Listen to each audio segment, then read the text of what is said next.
السلام عليكم ورحمة الله وبركاته. تعالوا نشوف الزوج الغبي هنا عمل ايه في مراته. الزوج والزوجة الاتنين عايشين مع بعض في السعودية بقالهم 10 سنين، بيشتغلوا في مستشفى هناك، هو ممرض وهي ممرضة، وعندهم 3 أولاد، الكبير 7 سنين وأصغرهم سنة. حصل خلاف بينهم هما الاتنين، ومن كتر الغباء اللي هو فيه مسكها خنقها خنقة جامدة جدا. طبعا اغمى عليها وحصل لها نزيف في عينيها.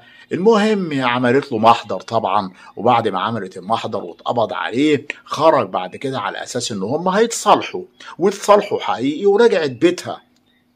وبعد ما رجعت 3 أسابيع تاني بالظبط كده كان حصل خلاف بينهم هما الاتنين تاني، خدت بعضها وراحت رايحة عند أمها وسابت له الدنيا، وراحت عند أمها برضه في السعودية، الحاجة اسمها الحاجة إيمان باشا، هي اسمها أسماء عبد العزيز، وهي أصلا من الشرقية، مشتول السوق، وهو من المنوفية. طب بعد كده إيه اللي حصل؟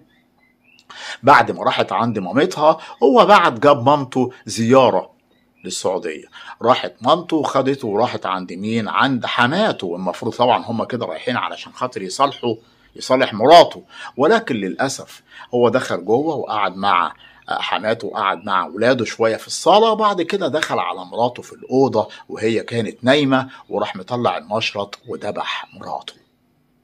لا إله إلا الله. بعد كده خرج ذبح حماته.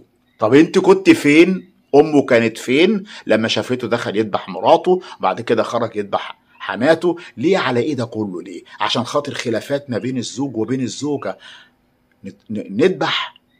يعني هو ما فيش تفاهم بيننا الا الذبح؟